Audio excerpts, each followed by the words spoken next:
The ocean is an unforgiving graveyard of unanswered questions. But one maritime mystery from 1979 stands entirely alone. Not just because a crew vanished without a trace, but because of the chilling, impossible scene discovered a full decade later.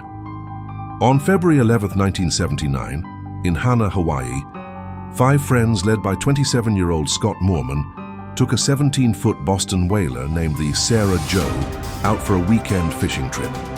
The morning water was smooth as glass, but paradise is deceptive. By early afternoon, an unpredicted violent storm slammed into the Hawaiian coast. Gale-force winds and towering waves battered the shores. When the skies finally cleared, the small boat and all 5 men were gone. A massive Coast Guard search commenced immediately, desperately covering 70,000 square miles of the vast Pacific Ocean. They found absolutely nothing.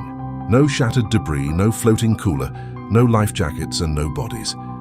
It was as if the ocean had simply unhinged its jaw and swallowed the boat whole. The grieving community held memorials, the search was called off, and the tragic case was closed. Fast forward exactly 10 years to 1989. A marine biologist expedition was surveying Taongi Atoll, an uninhabited, merciless speck of coral in the Marshall Islands, sitting more than 2,000 miles southwest of Hawaii. It is one of the most desolate places on Earth. While walking the barren coastline, a researcher stumbled upon a weathered fiberglass boat hull resting in the sand. Scraping away a decade of marine grime to read the faded registration numbers, a cold realization set in. It was the Sarah Joe.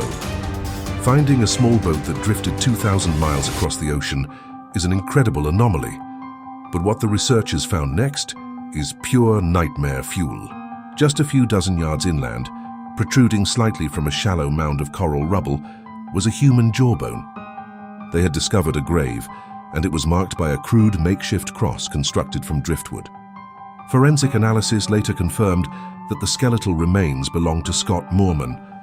But this horrific discovery didn't bring closure. It birthed a deeply unsettling mystery. Who buried Scott Moorman? The grave was highly deliberate, requiring significant time and physical energy to stack the heavy coral rocks under a punishing sun.